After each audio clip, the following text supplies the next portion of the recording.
ให้คุณเป็นส่วนหนึ่งของขบวนการสวมรถยนต์คุณไปไหมล่ะแล้ววงการสวมรถยนต์เนี่ยก็จะมีหัวโจกอยู่คุณไม่มีความรู้คุณก็เจอประกันหลอกรถทุกคันเคยเกิดอุบัติเหตุหนักรถพวกนี้ก็ถูกคืนสู่ประกันก็นำรถอุบัติเหตุพวกนี้ความเละเทะก็นำกลับมาขายสู่ตลาดซื้อของขโมยจะเป็นส่วนเรื่องกับกระบวนการแก๊งโจรเขาอาจจะชอบก็ได้พี่ถามตรงๆเลยครับใครเป็นคนเสียผลประโยชน์ครับถ้าพี่ออกมาพูดก็คือประกันเสียและถามว่าคนที่ได้ประโยชน์ก็คือเจ้าของรถพี่ใหญ่ไม่กลัวครับ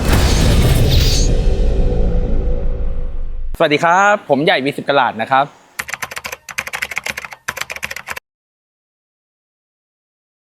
คือตัวพี่ใหญ่เองครับก็เรียนจบวิศวกรรมเคมีที่มหาวิทยาลัยเกษตรศาสตร์นะครับแล้วก็มีความรู้ทางด้านวิศวกรแต่เราก็มีความชอบรถเพราะว่าเราเองก็เล่นรถตั้งแต่ยังเรียนคุณแม่ก็เป็นคนที่ค่อนข้างจะตามใจลูกก็ทำให้เราได้แต่งรถแล้วก็ได้ทำในสิ่งที่เราชอบคือคุณแม่เองเนี่ยก็บอกกันเลยครับว่าเป็นแม่ค้าข้าวแกงคนหนึ่งก็ขอแนะนำเลยก็เป็นร้านข้าวแกงบ้านดอนครับก็ไปชิมกันได้ที่เมืองทองก็คือพี่ใหญ่เองทำงานไปด้วยแล้วก็เรียนไปด้วยเพราะคือด้วยความที่ว่าที่บ้านไม่ได้มีเงินแล้วก็ทำธุรกิจไปด้วยในระหว่างที่เราเรียนตั้งแต่ปี 1เลยครับสมัยก่อนก็คือขายโทรศัพท์มือถือแล้วก็ขายของแต่งบ้างแล้วก็จนมาถึงสุดท้ายเนี่ยพอเราเรียนจบเราก็มาทำงานเกี่ยวกับทางด้านวิศวกรซึ่งเราเองก็มีการออกแบบเครื่องจักรหรืออะไรประมาณนี้เพราะว่าพี่ใหญ่จบวิศวกรรมเคมีเนี่ยเราเรียนเกี่ยวกับการออกแบบเครื่องจักรน้ำมันอยู่แล้ว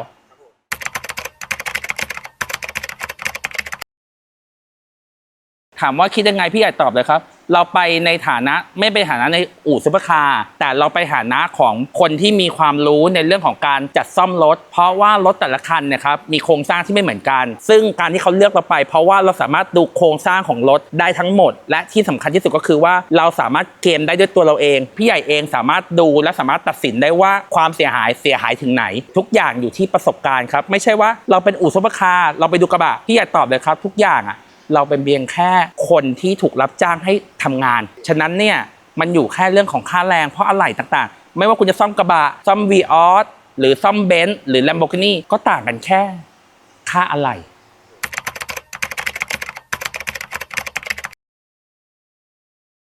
เบื้องต้นนะครับคุณลองเอาอะไหล่รถ1 คันนะครับมาแยกซื้อเป็นชิ้นแล้วประกอบเป็นรถเหมือนจิ๊กซอว์พี่ใหญ่บอกเลยครับบางทีแพงกว่าราคารถใหม่อีกแต่คุณก็ต้องเข้าใจอย่างนึงนะครับอะไหล่ในการจัดซ่อมของแต่ละอู่มีไม่เหมือนกันมาตรฐานแต่ละคนไม่เหมือนกันถ้าวันหนึ่งครับคุณเป็นเจ้าของรถกระบะคันนั้นเนี่ยคุณอยากจะเปลี่ยนของแท้มือ1หรือคุณอยากจะเปลี่ยนของมือ2หรือของก๊อปไหมหรือว่าคุณอยากได้อะไหล่จากรถที่ผิดกฎหมายไหมแต่สำหรับพี่ใหญ่เองพี่ใหญ่เลือกที่จะใช้อะไหล่ที่ถูกต้องแล้วก็อะไหล่ทั้งหมดเนี่ยครับเราต้องมีการอ้างอิงพี่ใหญ่อ้างอิงราคาจากทางศูนย์อิซูซุซึ่งจะให้พี่ใหญ่ไปทำเหมือนทางบางอู่ถ้าพูดตรงๆก็คืออาจจะทางในขึ้นมาเองว่าราคาประมาณนี้หรือว่าบางอู่เนี่ยอาจจะมีความคิดโอเคคุณไปซื้อรถจำนำมา1 คันสีตรงคุณก็ดึงคัสซีออกคัสซีมันส่วนมากมันจะไม่ค่อยเข้าอยู่แล้วยืดออกมาพอยืดปุ๊บเนี่ยคุณก็ได้ลูกครึ่งออกเลยครึ่งซ่อมกับครึ่งขโมยโครงหัวข้างบนก็คือโครงหัวจากรถขโมยถ้าไม่เชื่อเนี่ยครับก็คุณลองดูสังเกตครับเวลาซ่อมรถกระบะไม่ค่อยมีใครเขาจะเปิดเผยวิธีการซ่อมก็เห็นมีดราม่าลงมาเยอะๆก็อยากให้ดราม่าตรงนี้ครับช่วยตอบด้วยหน่อยครับว่าคุณซ่อมยังไงอะไหล่มาแบบไหนคุณเบิกที่ไหนและท่านได้แต่ใดมาย้อนกลับไปคิดว่าถ้าสิ่งนั้นเป็นของญาติพี่น้องคุณเป็นของคุณควรจะทำยังไงหรือว่าคุณเลือกที่จะใส่อะไรไปก็ได้เพื่อที่จะให้ได้ถูกที่สุด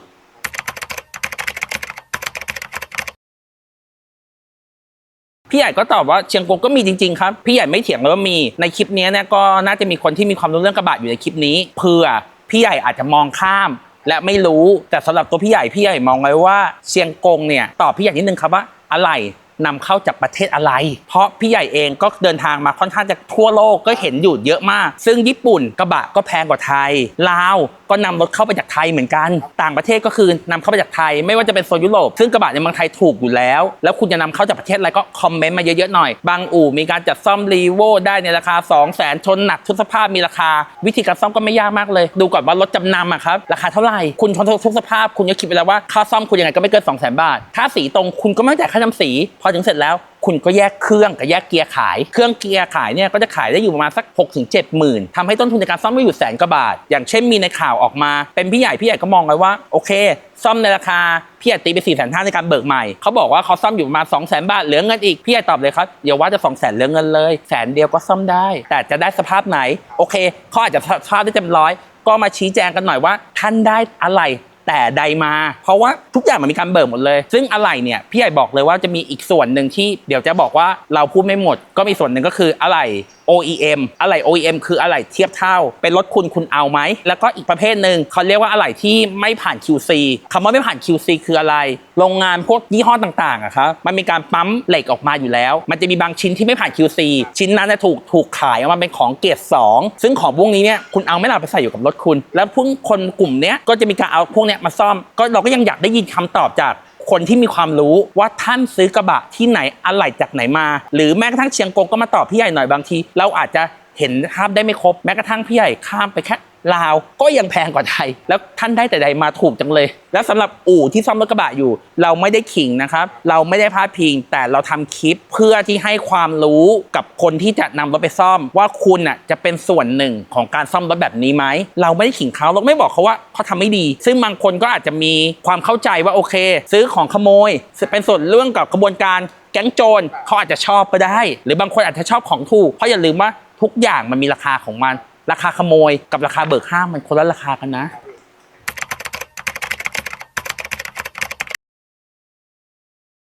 งั้นพี่ถามคำถามหนึ่งครับฝากระโปรงอย่าง Lamborghini ฝากระโปรงบานหนึ่ง500,000 บาทกระบะบานละ 7,000 ทุกอย่างมันอยู่ที่อะไรค่าแรงช่างจะหนีกันได้ไม่เยอะซึ่งบางคนโอเคค่าแรงช่างอาจจะอยู่ที่ประมาณสักวันละ500มันเต็มที่ก็อาจจะเป็นวันละ1,000มันก็หนีกันได้ไม่เยอะครับแต่ที่สำคัญที่สุดก็คือคนที่มีความรู้เขาก็มีค่าตัวของเขาค่าความสามารถอย่างเราเอารถไปทำครับบางทีคุณนำรถเข้าไปอุปกันบางทีเนี่ยมีประกันบางเจ้าดังเลยจะใช้วิธีฉลาดมากๆรับรถถึงที่บริการดีแต่คุณลองไปดูราคาที่เขาคุมสิครับกันชนหน้าให้ชิ้นหนึ่ง 2,500 คุณจะใช้สีอะไรทำครับแล้วค่าแรงที่คุณใช้ช่างคุณมีประสบการณ์ไหมของราคาถูกก็มีของราคาแพงก็มีช่างก็มีฝีมือกับไม่มีฝีมือฉะนั้นเนี่ยพี่ใหญ่ตอบเลยครับว่าอู่ซุปเปอร์คาร์ไปตีกระบะถูกหรือแพงหรือยังไงมันจะผิดกันที่ค่าแรงกับอะไหล่บางคนซ่อมได้ถูกเพราะอะไหล่เขามาถูกและก็ที่มาอะไหล่เขาไม่เหมือนกันแต่เรามาจากอย่างนี้เพราะเราไม่สามารถที่จะไปตอบคำถามทุกคนได้ว่าโอเคมันเป็นรถขโมยมาหรือรถหลุดจำนำมามันก็เลยถูกอย่างนี้เพราะผมบอกกันเลยว่า 250,000 บางคนก็บอกว่าพอซ่อมมันเหลือเงินให้กลับด้วยพี่ใหญ่บอกอยู่อย่าว่าจะเหลือเงินเลยซื้อรถจำนำมา100,000คือคอสสูงสุดคือ100,000ใช่ไหมครับคุณก็ยังเหลือเงินอยู่แล้วคุณก็มาประกาศว่าคุณจะเหลือเงินกลับบ้านวันนี้ก็แจ้งเข้ามาในคลิปนี้เลยก็ได้ว่าไอ้ที่คุณซ่อมอย่างนั้นเนี่ยคุณเบิกอะไหล่ที่ไหนมาก็บอกเลยครับว่าเบิกไงเพราะว่าเราไม่เป็นนะครับเราไม่เป็นเราก็เบิกจากอิซูซุจะให้พี่ใหญ่ไปเบิกที่ไหนครับจะไปเบิกอะไรการขโมยการช่างหรือหนีไฟแนนซ์เซอร์วิสก็ไม่ได้มันไม่ได้เราทำอะไรมันต้องมีความชัดเจนนะครับเราไม่ทำคลิปมาเพื่อที่จะดิสเครดิตใครหรือพูดถึงอู่ใครแต่คุณกลับไปมองตัวคุณเองว่าสิ่งที่คุณทำเป็นอย่างนี้จริงไหม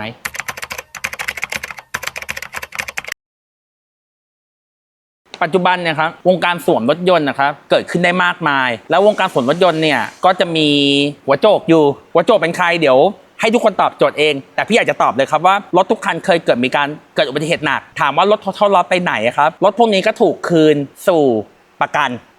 ก็นำรถอุบัติเหตุพวกนี้ที่เสียหายหนักนำกลับมาขายสู่ตลาดการที่นำขายสู่ตลาดปุ๊บเขาก็มาขายเป็นซากรถอุบัติเหตุถูกต้องไหมครับพอนำมาคืนซากปุ๊บเนี่ยเขาก็จะเกิดการแยก2ส่วนที่1ก็คือเป็นขบวนการของรถขโมยก็คือว่าบางคันเครื่องไม่เสียก็แยกเครื่องออกมาขายแล้วก็ไปซื้อรถจำนำมาคันนึงก็นำมาสวมทะเบียนพี่ใหญ่บอกเลยครับว่ารถบางคันนะครับดูสวยปิ๊งนะครับแต่ว่าสวมทะเบียนมาทั้งคันซึ่งรถสวมทะเบียนนี้จะมีอยู่ในตลาดเยอะมากน้องอยากจะรู้การสวมรถอะไรครับเดี๋ยวพี่อยากจะอธิบายเลยพี่อยากจะบอกกันเลยครับว่ามันมีอะไรยังไงบ้างสมมติพอสนะพอร์ตนะครับตัวถังของพอร์ตเนี่ยครับจะเป็นตัวถังเหล็กผสมอลูมิเนียมการจะสวมรถพอร์ตนะครับเบื้องต้นนะครับก็ต้องแกะเพจมาก่อนแล้วก็ดูว่าเพจตรงส่วนนี้เป็นอลูมิเนียมหรือเป็นเหล็กแล้วเวลาที่เขาสวมเนี่ยเขาจะมีการตัดต่อตัวถังจากส่วนที่เป็นเหล็กเท่านั้นเพราะมันทำการเชื่อมได้เพราะรีเวทที่ยิงจากโรงงานจะไม่เหมือนรีเวทที่มายิงเองทีหลังขนาดไม่เท่ากันและกาวจะไม่เหมือนกันซึ่งเวลาตอนตรวจพิสูจน์หลักฐานนะครับเดี๋ยวพี่อยากจะทำให้ดูก็คือว่าตำรวจเขาลาดยังไงแล้วอะไรจะโผล่ขึ้นมาบ้าง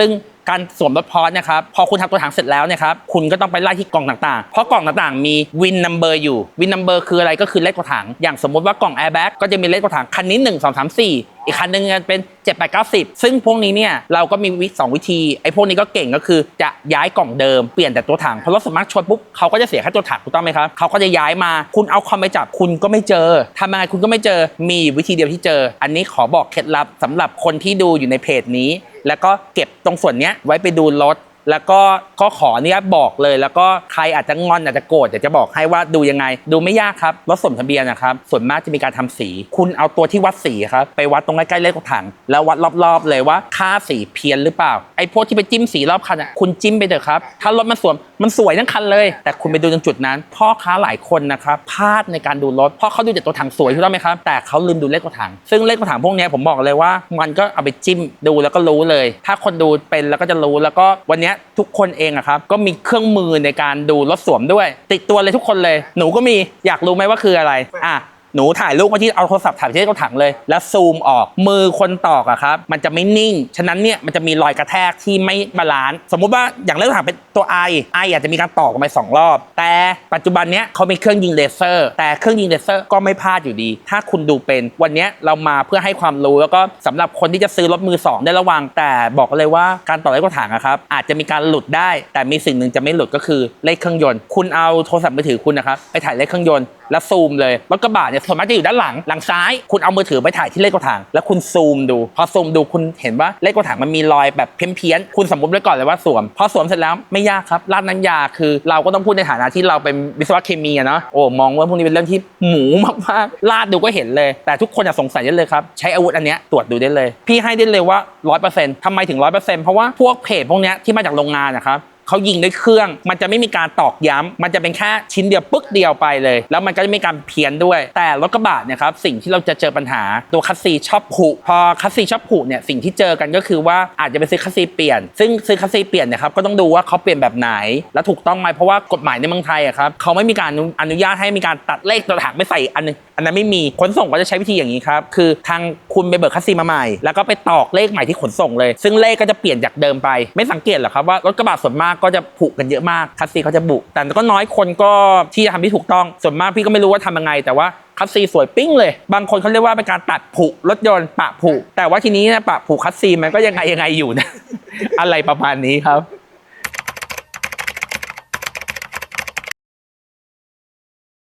ไม่ทำครับไม่ทำเพราะว่าเราไม่มีความจำเป็นต้องทำตรงจุดนั้นถามอย่างหนึ่งครับว่าวันนี้ผมบอกกับคุณบอกว่าให้คุณเป็นส่วนหนึ่งของขบวนการสวมรถยนต์คุณไปไหมล่ะจะบอกกันเลยครับรถที่คุณไปสวมแล้วอะครับมันก็เปรียบเสมือนกับการที่คุณทำผิดกฎหมายไปแล้วจะ10 ปี20 ปีมันก็คือรถผิดกฎหมายและพี่อยากจะพูดความลับให้ฟังเลยคุณสวมรถไป1 คันสิ่งที่คุณจะเกิดขึ้นนะครับคดีก็จะติดตัวคุณไปตลอดชีวิตแล้วคุณอย่าลืมนะครับเดี๋ยวนี้ทุกอย่างมันชัดเจนคุณลองมองภาพดูครับว่ารถที่สวมทะเบียนเนี้ยต้องมีการที่ทำสีโป๊ทุกอย่างมีอายุการใช้งานไหมครับรถบางคัน10 ปีคุณสังเกตไหมว่าหลายคนสงสัยนะครับทำไมรถของเราสีโป๊จะมีสีโป๊ตรงเลขตัวถังสมมุติไว้ก่อนเลยสวมมาหลายคนบอกว่าอาจจะชนมาก็คือเราต้องโป๊เพราะเขาต้องโป๊เก็บเวลาที่เขาเชื่อมเลขตัวถังนะครับพอเชื่อมเลขตัวถังปุ๊บเนี่ยมันไม่มีมือใครที่เชื่อมได้นิ่งเหมือนกับคัสซีที่ออกมาจากโรงงานพอเชื่อมปุ๊บสีโป๊ก็แตกบางทีก็มีการที่ว่าเปลี่ยนแค่ตรงหัวคุณลองใช้กระบะตรงหัวที่คุณเปลี่ยนนะครับ10 ปีคุณยัดสีโป๊ยี่ห้ออะไรคุณลองดูเมืองไทยเป็นเมืองร้อนคุณคิดว่าสีโป๊คุณจะแตกไหมฉะนั้นเนี่ยคุณไปดูได้เลยรถกระบะบางคันเนี่ยครับในเวลา5 ปี10 ปีคุณจะเห็นสีที่มันพองออกมาที่คัสซีนั่นแหละครับ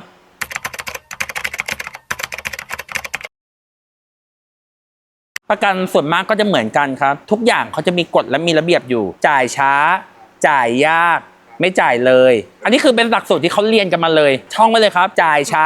จ่ายยากไม่จ่ายเลยเป็นยังไงบ้างพอรถคุณชนตุ้มหนึ่งเซอร์เวย์ครับเขาจะถูกปลูกฝังมาว่าให้หลอกลูกค้าหรือทำไมก็ได้ให้ลูกค้าเข้าอู่ในเครือเข้าไปทำไมอู่ในเครือก็คือเข้าไปเพื่ออยู่ในบ้านของเขาได้กำหนดให้ว่า1บิ้วหลอกย้อมได้หมดเพราะเป็นเรื่องของในบ้านของเขาเพราะไปอู่ในเครือปุ๊บคุณลองสังเกตดิครับประกันมีใครเคยบอกไหมครับว่าพี่ไปเลือกอู่ที่พี่รู้จักนะเพื่อที่ว่าพี่ได้ดูแลงานซ่อมได้เขาบอกคำเดียวบอกว่าไปเข้าอู่ประกันสิเดี๋ยวเราดูแลให้หมดก็อู่ประกันก็คือบ้านของคุณนะครับประกันมีหน้าที่อะไรครับจ่ายให้น้อยที่สุดแม้กระทั่งพี่ใหญ่เองก็เคยเจอเราตีราคาหลอดไปกาวหลอดละ30,000เขาให้มาหลอดละ1,500ถามเสร็จสีไหนก็ตอบไม่ได้บอกอู่ในเครือทำได้อู่ในเครือเองเนี่ยพี่ใหญ่บอกเลยครับก็เป็นอู่ที่ไม่ได้มาตรฐานทุกอู่ได้มาตรฐานเหมือนกันหมดแต่สิ่งที่ไม่ได้มาตรฐานก็คือคนจ่ายเงินเขาจะบอกอยู่คำเดียวบอกว่าสมมติพี่อยากตีค่าซ่อมมา1 ล้านบาทอู่ในเครือบอกว่าค่าลากไปอู่เขา เขาก็กดในอู่ในเครือเขา500,000ก็แล้วกันไอ้ตัวเนี้ยต้องเปลี่ยนโอ้ยไม่ต้องเปลี่ยนหรอกยอมหลอกลูกค้าแม่งไปหลอกไปปุ๊บเนี่ยถ้าคุณไม่เชื่อคุณก็ดูเอาก็ได้หรือว่าถ้าเกิดมีอู่ในเครือไหนก็บอกว่าอู่ในเครือดีๆมีเยอะครับแต่อู่ในเครือก็ไม่ใช่คนจ่ายอะไรเองทุกคนเองก็ต้องไปคุยกับประกันถูกต้องไหมครับเขาต้องทำตามระบบประกันเพราะประกันบอกว่าในเมื่อเขาเป็นในเครือประกันเหมือนลูกอยู่ในความปกครองของพ่อสั่งห้ามดื้อคุณกล้าดื้อไหมถ้าคุณไม่ทำตามผมตัดคุณออกจากอู่ในเครือคืออู่ที่พร้อมพาไปให้หลอกแต่ถามว่าพี่ใหญ่ไม่เลือกเป็นอู่ในเครือเพราะพี่ใหญ่ไม่พร้อมที่จะเป็นลูกน้องประกันสิ่งที่เราทำที่สุดก็คือเปลี่ยนและรักษาผลประโยชน์มากที่สุดให้กับลูกค้าเพราะว่าอู่นอกเครือครับเป็นอู่กำกับของลูกค้าอู่ในเครือคืออู่กำกับของประกันภัยมีประกันเจ้าหนึ่งอยู่แถวรัชดาโอ้โหเยี่ยมมากเลยครับประกันชีวิตก็ดังครับพี่ใหญ่เขาไปคุมทำสีรอบคัน BM นะครับให้มา 24,000และประกันเจ้าดังมีอีกเจ้าหนึ่งทำ Mercedes-Benz เยอะมากแบบมารับรถถึงบ้านเลยเพื่อที่จะให้รถเข้าไปคอนโทรลในอู่ในเครือเองได้ก็ให้ทำสีรอบคัน 30,000ผมถามสักคำหนึ่งครับว่ารถคุณราคา4 ล้านคุณได้ทำสีรอบคัน 30,000คุณใช้สีตาลนกพิราบเหรอและเกอร์ตาอะไรครับแล้วช่างคุณมีประสบการณ์เท่าไหร่ถ้าไม่เชื่อก็ให้อู่ในเครือนะครับออกมาคอมเมนต์กันว่าเบี้ยซ่อมอู่ประกันให้ชิ้นละเท่าไหร่ผมเชื่อว่าในคลิปนี้ครับก็มีอู่ประกันมาดูกันแล้วก็ช่วยมาคอมเมนต์เพื่ออย่างน้อยนะครับได้ไปอ้างอิงกับประกันว่าโดนเขาด่ามาอย่างนี้แต่กฎหมายเมืองไทยครับค่อนข้างที่จะอาจจะล้าหลังเพราะมีอะไรปุ๊บเขาจะอ้างบอกว่ามันเป็นราคากลางของกรมการประกันภัยคุณลองไปดูราคากลางกรมการประกันภัยสิครับประมาณถ้าพี่ใหญ่จะไม่ผิดนะ2548ประมาณ20 ปีที่แล้วเอาเงี้ยมันไม่ต่ำกว่า10 ปีค่าแรง10 ปีเมื่อไหร่ครับค่าแรงขึ้นทุกวันค่าของขึ้นทุกวันแต่คุณก็อ้างกรมการประกันภัยราคาเดิมอยู่ซึ่งบอกกันเลยว่าประกันภัยมีเหลี่ยมเยอะมากแต่ใครดูคลิปนี้ก็อยากให้ได้ความรู้ไว้อย่างหนึ่งถ้ามีการคุมราคาประกันและประกันไม่อนุมัติภายใน15 วันนะครับเบื้องต้นนะครับคุณเก็บหลักฐานตอนนี้คุณไปยื่นราคาเลยพอคุณไปยื่นราคาปุ๊บเนี่ยเขาจะระบุเลยว่าคุณไปยื่นเอกสารเมื่อไหร่นะครับคุณเก็บไปแน่นๆเลยพอถึง15 วันปุ๊บคุณโทรไปถามว่าอนุมัติหรือยังประกันจะบอกว่าเอ้ยรอหัวหน้ารอนู่นรอนี่แม่งรออย่างเดียวเลยพอรออย่างเดียวปุ๊บคุณสบายใจแล้วแม่งผิดกฎข้อที่1ข้อที่1คือการประวิงเวลาคุณเก็บเอกสารนั้นปุ๊บเนี่ยคุณก็โทรไปถามว่าเป็นไงผลอนุมัติเอาหรือยังตามกฎหมายนะครับพี่ใหญ่ย้ำเลยนะครับประกันชอบอนุมัติปากเปล่าเพราะมันไม่มีหลักฐานผมอนุมัติแล้วจริงๆกฎหมายระบุไว้ว่าจะต้องแจ้งหนังสืออนุมัติเป็นลายลักษณ์อักษรฉะนั้นเนี่ยรถคุณชน1 ครั้งถ้าอู่เสนอราคาเขาต้องตอบภายใน15 วันแล้วถ้าเกิดเขาไม่ตอบภายใน15 วันประกันมีแอคชั่นด้วยคุณสามารถเก็บตรงนี้ไปฟ้องคปภ.เพื่อฟ้องประวิงเวลาการแจ้งผลพิจารณาได้ถ้าอู่ประกันมาดูหรือไงก็ลองคอมเมนต์คำว่าจริงหรือไม่จริงซึ่งก็จะไม่ค่อยมีใครยอมตอบแล้วก็ในการซ่อมรถ1 ครั้งนะครับทุกคนก็มีสิทธิ์ในการเรียกค่าขาดประโยชน์ได้ค่าขาดประโยชน์ส่วนมากประกันนะครับจะให้อยู่แค่เรท2 เรทคือ500 กับ 1,000 ก็อยู่ที่เราจะไปไฟท์คุณเก็บตรงนั้นไว้ครับคุณสามารถอ้างอิงได้เยอะเลยแล้วก็เรียกได้เยอะเลยพี่ใหญ่เขาเรียกค่าขาดประโยชน์ให้ลูกค้าครับได้เยอะเลยแล้วก็เคยแม้กระทั่งไปฟ้องค่าซ่อมรถให้ลูกค้ามีประกันเจ้าดังนะครับก็เป็นเจ้าเดียวกับทางแบงก์กับธนาคารคือมีธนาคารด้วยมีประกันด้วยก็ไปหากันเอาครับเจ้านี้เนี่ยก็ยื้อการซ่อมรถลูกค้าปีกว่าเนี่ยก็คือทางบริหารเนี่ยครับก็เป็นคนใต้ก็จะเป็นคนที่รักในบริษัทมากก็คือพูดง่ายๆเลยว่าจะดึงเรื่องเดียวครับประกันเวลาเราไปคุมราคาเขาปุ๊บเนี่ยถ้าไม่ได้ดั่งใจเขาล้วงกระเป๋าเลยมึงเอาไหมเท่านี้ไม่เอากูไม่จ่ายเสร็จกูก็ล้วงกระเป๋าก็จ่ายช้าไงครับแล้วก็จ่ายยากทุกอย่างเขาไม่กดอยู่ว่าต้องแจ้งผลอนุมัติการซ่อมภายใน15 วันอย่าไปหลงกลประกันภัยนะครับว่าแจ้งแล้วไม่ใช่ครับเขาต้องทำหนังสือแจ้งเป็นลายลักษณ์อักษรให้กับลูกค้าซึ่งตรงนี้เนี่ยคุณสามารถไปฟ้องประกันภัยได้ที่คปภ.แล้วถ้าเกิดเคสไหนเนี่ยครับคุณรู้สึกว่าคุณไม่ได้รับความเป็นธรรมในเรื่องของการจัดซ่อมของประกันภัยคุณสามารถไปร้องเรียนได้ซึ่งพี่ใหญ่เองก็เคยมีบางเคสอย่างสมมติว่าพี่ใหญ่ตีค่าซ่อมไป1 ล้านบาทเขาบอกว่าอู่ในเครือขอซ่อมได้แค่500,000ก็ไปเจอที่คปภ.กันเลยพอไปเจอเสร็จพี่ใหญ่ก็เรียกมาคุยแล้วอู่ในเครือคุณเนี่ยซ่อมอะไรบ้าง500,000ไม่รู้ว่าก็เหมาอู่ในเครือเขาเหมามาก็เหมาให้เราดูก็คือบอกว่าเนี่ยเป็นใบเหมาถามว่าแล้วซื้อที่ไหนตอบไม่ได้ตอบได้คำเดียวคือว่าเขาเหมาถ้าคุณลองคิดดูว่าอย่างนั้นคือยอมไหมล่ะในเมื่อผมก็ต้องซื้อแต่คุณบอกว่าของมันมีราคามันอยู่ผมต้องเปลี่ยนแต่คุณทำได้ราคานี้คุณทำยังไงแล้วคุณก็ไม่บอกด้วยทำยังไงพี่ใหญ่ก็ควายได้ครับก็คือเราเองครับวิสิตตลาดเราไม่ซ่อมรถอย่างเดียวเรายินดีช่วยเหลือลูกค้าที่มีปัญหากับประกันภัยเพราะกับประกันภัยครับสิ่งที่เขาถูกสอนมาคือดึงเวลาให้นานที่สุดเพื่อให้ลูกค้าใจอ่อนสมมติว่าตีเป็น1 ล้านบาทเขาลงบอกว่าวันนี้เขาให้มา600,000 บาทถ้าเกิดคุณอยากจะซ่อมเลยใช่ไหมคุณจ่ายเองก็แล้วกันแล้วจ่ายเองเสร็จก็ต้องมาตกภาระมาคุยกับอู่อีกอู่ อู่ก็ต้องบอกว่าพี่ชิ้นนี้เนี่ยจริงๆแล้วของพี่ควรจะเปลี่ยนนะแต่ประกันไม่ให้จะทำยังไงส่งซ่อมไปได้ไหมส่งย้อมไปได้ไหมซึ่งมันเกิดขึ้นเยอะมากๆถ้าเกิดสมมติอู่ในเครือไหนที่เขายืนยันก็ให้มาคอมเมนต์เลยครับว่าคุณสั่งอะไหล่จากไหนที่ไม่ใช่จากศูนย์บริการถ้าเกิดคุณผลิตอะไหล่เองได้พี่ใหญ่ก็คงจะต้องมีความคิดว่าบางทีอาจจะมีอู่ในเครือบางอู่ครับเป็นหุ้นส่วนกับโรงงานผลิตรถยนต์นำอะไหล่ออกมาเองได้ไม่ก็คือเราเคยซื้อราคา10,000เขาบอกว่าประกันให้มา 2,000น่ะแล้วเขาได้ไม่ได้ไงอ่ะได้เป็นลูกเจ้าของใช่ครับใช่ก็คอมเมนต์กันมาเยอะๆครับคอมเมนต์มาเอามุมมองที่แตกต่างแล้วก็มาคุยกัน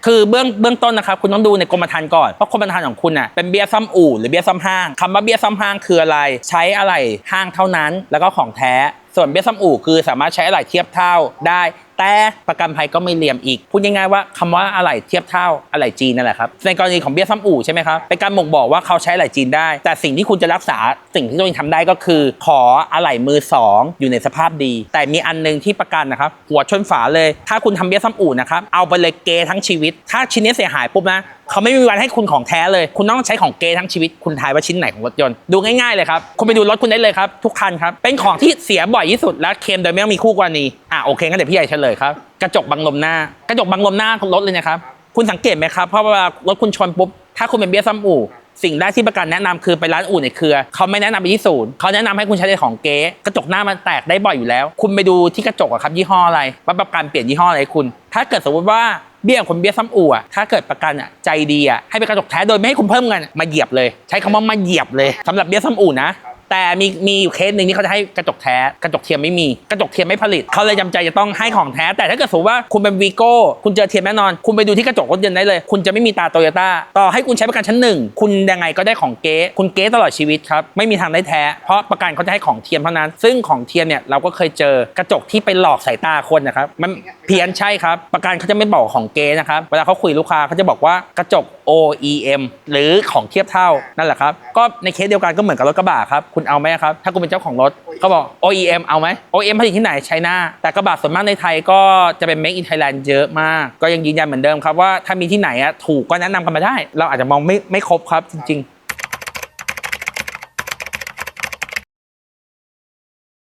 เบื้องต้นนะครับถ้าเป็นไม่ได้ให้เลือกประกันซ่อมห้างครับเพราะเบี้ยซ่อมห้างจะต่างกับเบี้ยซ่อมอู่ต่างกันแค่ไม่กี่พันแต่การเคลมจะแตกต่างกันมากคำว่าเบี้ยซ่อมอู่เนี่ยครับโอเคเขาแนะนำว่าโอเคให้คุณไปเข้าอู่ในเครือก็ให้ไปถูกหลอกถูกย้อมคุณจะซ่อมโดยการที่ไม่ได้มีมาตรฐานอะไรปัจจุบันเนี่ยเราก็ไม่เป็นอู่ในเครือเพราะว่าเรากำกับไม่ได้แต่ถ้าเกิดจำเป็นจะต้องเป็นซ่อมอู่ใช่ไหมครับคุณก็ควรจะโทรไปปรึกษากับอู่ที่คุณมีความเชื่อใจไม่ใช่เป็นอู่ในเครือนะถามว่าประกันที่นี่ดีไหมพี่ใหญ่บอกครับอู่แต่ละอู่ทุกคนนะครับเคยไปคุมราคาประกันและเขาก็รู้แล้วว่าประกันไหนเคลมง่ายเคลมยากจ่ายช้าจ่ายยากหรือยังไงมีหมดครับฉะนั้นเนี่ยเราไปปรึกษาจากอู่ที่คุณมีความไว้ใจครับ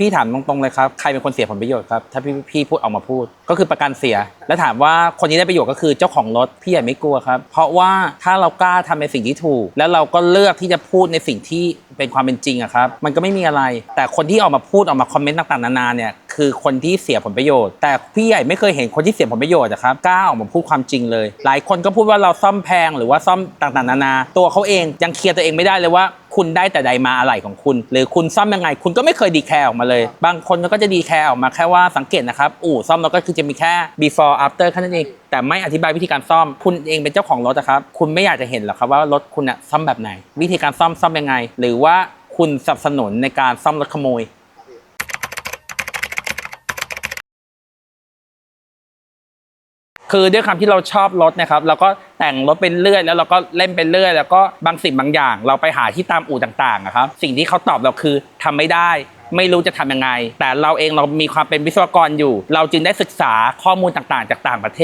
ศแล้วก็ซื้อรถมาคันหนึ่งก็เริ่มแกะเริ่มรื้อแล้วก็เริ่มซ่อมครับคือทุกอย่างครับเราต้องมีการลองผิดลองถูกและลองเล่นสมัยก่อนเนี่ยพี่อยากจะเล่นรถ BM เป็นหลักรถ BM เนี่ยบอกเลยว่าเทคโนโลยีของเขาค่อนข้างที่จะละเอียดซึ่งเทคโนโลยีของเขาเนี่ยพี่ใหญ่บางทีซื้อมาเสร็จแล้วเราก็มีการแกะดูกล่องข้อมูลเราก็จะมีน้องคนหนึ่งที่มีความรู้ทางด้านเกี่ยวกับเรื่องคอมพิวเตอร์เมื่อก่อนรถพวกนี้จะถูกล็อกเลขกระถังไปทั้งหมดเลยเขาบังคับไม่ให้ซื้อของมือสองแต่ด้วยความที่ว่าเราเล่นรถเมื่อก่อนนะคะเราไม่มีเงินเราก็ไม่รู้ว่าเราจะทำยังไงให้ของชิ้นนี้มันใช้งานได้เราก็ได้ศึกษาดูว่าทุกอย่างมันก็คือเหมือนกับ มีฮาร์ดดิสก์ในตัวของมันเองซึ่งฮาร์ดดิสก์ตัวเนี้ยเราสามารถย้ายได้ซึ่งหลักการย้ายก็เหมือนเป็นการย้ายเมมโมรีมือถือแค่นั้นเองเราก็แกะชิปตัวนี้มาใส่กล่องนึงทำให้กล่องเครื่องยนต์ราคาแสนกว่าบาทมาอยู่ประมาณ 7,000 บาทแล้วก็เป็นจุดเริ่มต้นทำให้เราค้นหาที่เราจะสนใจในการซ่อมรถเข้ามาเรื่อยๆครับ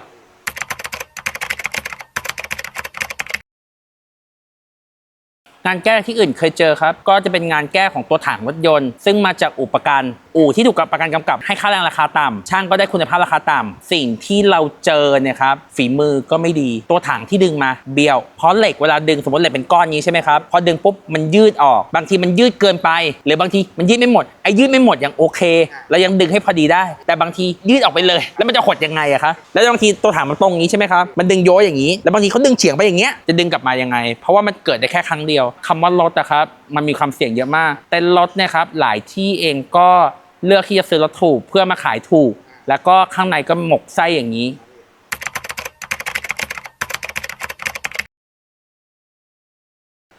คันนั้นเนี่ยครับลองย้อนกลับไปดูในคลิปของ V10 กะลาดนะครับคันนั้นพี่ใหญ่ก็ได้ทำการไลฟ์สดนะครับในไลฟ์สดเนี่ยเราจะซ่อมอยู่ที่36ชั่วโมงแต่ซ่อมจริงอ่ะมันไม่ถึงหรอกครับซ่อมจริงอยู่แค่10 กว่าชั่วโมงเพราะช่างก็ต้องมีเวลากินเวลานอนเวลาพักแล้วที่สำคัญที่สุดก็คือถามว่าซ่อมอะไรบ้างอันดับแรกนะครับเปลี่ยนชุดหน้าเปลี่ยนระบบแอร์แบ็กเปลี่ยนทุกอย่างที่เกิดจากการชนแต่ระบบเทสลาไม่เหมือนรถยี่ห้ออื่นครับในแบตเตอรี่ของเขาครับจะมีสะพานไฟที่ไว้ตัดเราจะต้องเปลี่ยนสะพานไฟตัวนั้นก่อนพอเราเปลี่ยนสะพานไฟปุ๊บเราต้องเปิดระบบเขาก่อนถึงจะทำกลับมาสตาร์ทวิ่งได้ถ้าเรารู้จุดครับมันง่ายนิดเดียวเราจึงจบได้ภายใน36ชั่วโมงที่พี่ใหญ่มาลองซ่อมดูเพราะว่าหลายคนบอกว่าถ้าไม่มีรถสันดาป V10 กะลาดก็จะซ่อมรถไม่ได้เราก็เลยลองซ่อมเทสลาดูเป็นแบรนด์แรกที่เราซ่อมกับรถไฟฟ้า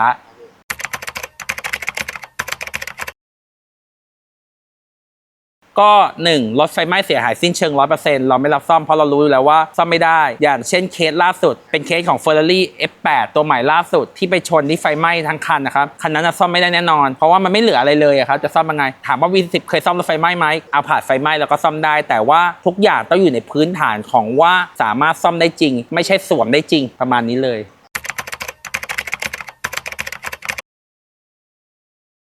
เบื้องต้นนะครับก็คือจะเป็นของ Mercedes-Benz กาวเขาจะเป็นหลอดเล็กอย่างนี้นะครับชุดหนึ่งของเบนซ์ก็อยู่มา 20,000 กว่าบาทซึ่งการยิงตัวถังนะครับเพราะรถปัจจุบันเนี่ยใช้โครงสร้างเหล็กผสมกับอลูมิเนียมทุกคนจะทราบดีอยู่แล้วว่าเหล็กกับอลูมิเนียมไม่สามารถเชื่อมกันได้จะต้องใช้รีเวทในการยึดเท่านั้นซึ่งรีเวทพวกนี้ตัวหนึ่งก็200 กว่าบาทเราใช้รีเวทยึดเนี่ยแล้วเอากาวยึดด้วยมาทำให้แข็งแรงและเป็นหลักการซ่อมของรถซุปเปอร์คาร์แต่หลอดละ 30,000 ที่พี่ใหญ่เลือกใช้คือเป็นกาวของ Porsche นะครับทำไมถึงพี่ใหญ่เลือกใช้กาว Porsche เพราะพี่ใหญ่มองว่า Porsche Lamborghini Ford Audi เป็นแบรนด์เดียวกันเราสามารถใช้กาวตัวนี้ได้ทั้งหมดเลยแต่ถามว่ากาวของพวกเบนซ์ของพวก Porsche เนี่ยเหมือนกันไหมพี่อยากตอบเลยว่าใกล้เคียงกันด้วยความชำนาญของเราจะใช้ Porsche เป็นหลักเพราะว่าเราทำพวกโครงสร้าง Lamborghini มันก็ใช้ Porsche ก็ไม่แตกต่างกันครับเพราะเขาคือโรงงานเดียวกันเพียงแต่อาจจะแตกต่างกันที่สีแต่มาตรฐานเนี่ยถ้าหลายคนนะครับเคยไปดู Lamborghini Urus คันหนึ่งจะอยู่ที่30 กว่าล้านคุณไปเปิดดูข้างในเขาคือ Audi Q8 ถ้าเกิดคุณมีความรู้จริงๆคุณไปเบิก Audi Q8 คุณก็ได้ค่าซ่อมที่ถูกลงแล้วก็ถ้าเกิดสมมติว่า Audi Q8 ไม่มีคุณไปเบิกกับ Porsche Cayenne ก็ค่าใช้จ่ายก็ถูกลงมาอีกหรือแม้กระทั่ง Bentley ก็ใช้อะไหล่ตัวเดียวกันเพราะเป็นโรงงานเดียวกัน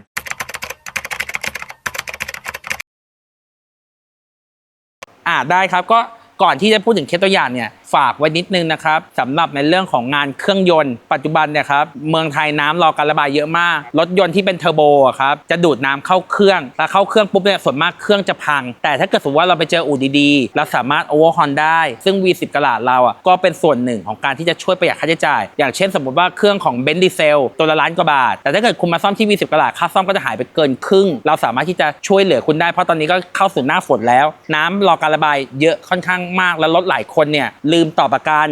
ไม่รับผิดชอบไม่มีใบขับขี่พวกนี้เราก็สามารถที่จะช่วยเหลือได้ครับ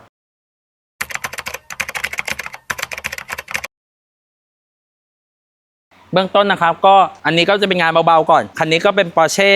Boxster นะครับ718เป็นตัวเปิดประทุนนะครับเราก็จะมาเริ่มดูความเสียหายกันก่อนมีความเสียหายอะไรบ้างนะครับซ่อมยังไงด้วยเบื้องต้นนะครับรถเข้ามานี่เป็นสภาพที่ชนนะครับก็หมุนรอบคันนะครับนี่นะครับประตูหลุดหายเลยนะครับแล้วก็ที่สำคัญที่สุดก็คือสะโพกโดนแต่คันนี้นะครับไฮไลท์จะอยู่ตรงนี้หลังคาเสียหายด้วยแล้วก็เราก็เริ่มดูกันต่อมาว่ารถคันนี้โครงสร้างเป็นอะไรบ้างตัวถังตรงนี้นะครับเป็นอลูมิเนียมตัวนี้เป็นอลูมิเนียมเหมือนกัน ทุกอย่างต้องใช้กาวและรีเวทในการยึดเห็นไหมครับว่าพอกระแทกปุ๊บเนี่ยจะต้องมีการดึงก่อนคันนี้เนี่ยดูเหมือนว่าจะเสียหายเยอะแต่บอกก็เลยครับว่ามันหมูมากเพราะเราทำงานอลูมิเนียมเยอะมากๆครับเดี๋ยวเราก็จะพามาดูรถที่ลื้อแล้วเป็นยังไงบ้างรถที่ลื้อวันนี้ก็นายแบบของเราเนี่ยครับก็จะเป็น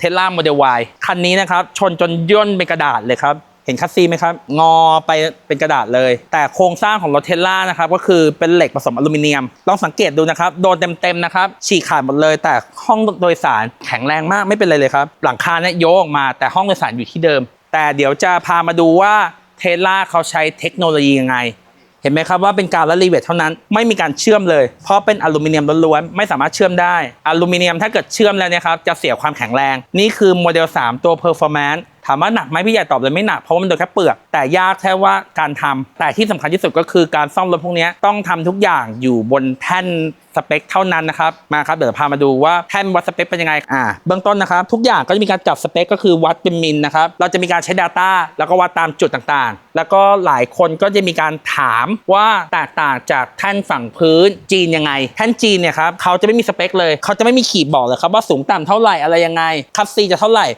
เขาจะใช้สายยางเส้นเดียวแล้วใส่น้ำแล้วก็โยกไปโยกมาเขาติดสายยางเส้นเดียวเขาซ่อมรถทั้งคันแต่ของเราทำเนี่ยครับเราก็จะมีวัดมิติที่3มิติที่3ก็คือเบ้าโชคมีการเปลี่ยนเบ้าโชคแต่เวลาเราทำเนี่ยครับเราจะยึดจุดข้างล่างนะครับเพื่อไม่ให้เพี้ยนซ้ายขวาเราจะต้องเท่ากันเบ้าข้างบนเราต้องเท่ากันมันทำให้รถที่ออกมาครับมันมีความสมบูรณ์ถ้าสมมติว่าคุณเลือกที่จะไปซ่อมอู่ประกันซึ่งมีแท่นจีนคุณก็จะไม่เห็นสิ่งอย่างนี้คุณไม่เชื่อผมก็ยังยืนยันอยู่ว่าอู่ที่ออกมาพูดนะครับที่ซ่อมในราคา200,000คุณได้วัดรถอย่างนี้หรือเปล่าและชีวิตของคุณคุณใช้เอาสายยางเส้นเดียวไปวัดกับชีวิตของเขาผมบอกเลยว่าชีวิตคน1คนนะครับผมประเมินไม่ได้ผมก็ต้องเลือกทำที่มันถูกต้องและตามสเปคเท่านั้นเนี่ยครับก็เลยเห็นมาเป็นอย่างนี้ครับก็มีวัดเป็นมิลวัดทุกอย่างเลยครับเดี๋ยวขอไปดูเทสที่แบบว่า ซ่อมได้แต่ว่ามีปัญหาก็เป็นเรื่องของประกันเจ้าหนึ่งนะครับเขาก็บอกว่าเชื่อเขาสิก็บอกตรงภาษาชาวบ้านเลยกูเชื่อมึงแล้วนี่ไงเบื้องต้นนะครับกันชนเนี่ยครับคุณลองดูนะครับกันชนนี่จะมีขายึดกันชนนี่ถูกต้องไหมครับเวลาชนปุ๊บขามันขาดหายไปเลยเราก็เสนอเปลี่ยนนะครับสิ่งที่เราได้ตอบกลับมาคือกันชนหลังนะครับอาจจะแพงนิดนึงนะครับ790,000นะครับ790,000แต่ประกันบอกว่าซ่อมแทนเปลี่ยนรถอิตาลีไทยประดิษฐ์วันนี้พี่ใหญ่เป็นตัวแทนให้กับลูกค้าเพื่อที่จะการบู๊เพราะประกันบอกว่าให้ไปเข้าอู่ในเครือก็คืออู่ในกำกับของเขาบิ้วหยอกย้อมเพราะว่าใบอนุมัติของเขาในอู่ในเครือเขาอนุมัติให้ย้อมในราคาเท่านี้คุณก็ย้อมไปแล้วก็ไปหลอกลูกค้าเอาแต่เราต้องเปลี่ยนทั้งอันเรารับไม่ได้รถลูกค้าของพี่ใหญ่เป็นรถอิตาลีคันหนึ่ง30 กว่าล้านอยู่ๆมาถึงเสร็จแล้วไปหล่อเข้ามาในเพจก็จะมีคนที่มีความรู้เรื่องพวกไฟเบอร์อะไรก็หล่อมายึดไปก็กันแต่ถ้าเกิดคุณเป็นเจ้าของรถคุณรับได้ไหมล่ะรถใครใครก็รักแต่บอกว่าออกประกันเนี่ยแถวรัชดาเชื่อสิก็เนี่ยกูเชื่อมึงกันนี่ไงกันชนเนี่ยบอกกันเลยเนี่ยใบอนุมัติราคาจากเขาเนี่ยครับให้ซ่อมมันต้องเปลี่ยนพี่ใหญ่ก็ยืนยันต้องเปลี่ยนก็ลบกันไปแล้วบอกกันเลยครับเคสอย่างเงี้ยมีเยอะมากถ้าเกิดทุกคนมีปัญหาก็ยินดีเข้ามาที่ V10 ไม่ว่าจะเป็นรถกระบะรถเก๋งรถ V8 พี่ใหญ่ยินดีให้คำปรึกษาเพราะว่าบอกเลยว่าทุกคนมากับความเดือดร้อนสุดท้ายคันนี้พี่ใหญ่บอกเลยครับก็ต้องซ่อมตามมาตรฐานศูนย์บริการก็คือต้องเปลี่ยนครับเราไม่ซ่อมเราซ่อมไม่ได้ยืนยันเราไม่ซ่อมวิธีการง่ายๆนะครับอยากรู้ว่าสวมไม่สวมยังไงนะครับใช้น้ำยาลอกสีสมมุติว่าตำรวจหรือใครสมมากนะครับถ้าเกิดโดนพิสูจน์หลักฐานนะครับเขาก็จะจิ้มน้ำยาง่ายๆเลยครับทาลงมาเลยครับทาอย่างเงี้ยส่วนมากเวลาการสวมรถนะครับจะมี2วิธีนะครับเดี๋ยวพี่อยากจะให้ดูว่าตัดยังไงถ้าเกิดคันนี้เนี่ยเขาจะตัดตามตะเข็บตรงนี้ครับทุกคนเห็นตะเข็บตรงนี้ไหมครับพอเห็นตะเข็บนี้ปุ๊บเนี่ยเขาจะทำการลอกตะเข็บออกแล้วเขาจะน้ำยาทาดูทาหลังจากที่เราลอกตะเข็บออกแล้วเนี่ยถ้าเกิดเราลอกน้ำยาปุ๊บเราเจอสีโป๊เมื่อไหร่ครับบอกกันเลยครับคันนี้สวมแน่นอนแต่นี่คือวิธีที่ตำรวจเขาตรวจกันแล้วพอลอกมันจะเป็นลักษณะอย่างนี้ครับเห็นไหมครับว่าเนี่ยพอน้ำยาลอกสีเนี่ยลอกมาจะเป็นอย่างนี้เลยอันเนี้ยเป็นของเดิมๆโดยไม่มีสีโป๊แต่ถ้าเกิดเป็นรถสวมยังไงก็ต้องมีสีโป๊เห็นไหมครับมันจะล่อนออกมาอย่างนี้เลยซึ่งการสวมมี2วิธีครับคือสวมใกล้กับสวมไกลถ้าคนที่เขาสวมมีฝีมือก็จะสวมใกล้ๆตัดออกใกล้ๆเลยแล้วก็ค่อยเชื่อมเพราะเหล็กพอมันละลายก็ค่อยหยดเป็นน้ำไปมันจะเนียนใช่รอยกระบะนี่เห็นไหมสีล่อนออกมาเลยแต่ถ้าเกิดมีสีโป๊ปุ๊บก็เรียบร้อยเลยครับเป็นไปไม่ได้ครับว่ารถคันไหนเนี่ยตรงเลขกระถางจะมีสีโป๊แล้วก็มีแอดวานซ์กว่านี้นี่คือ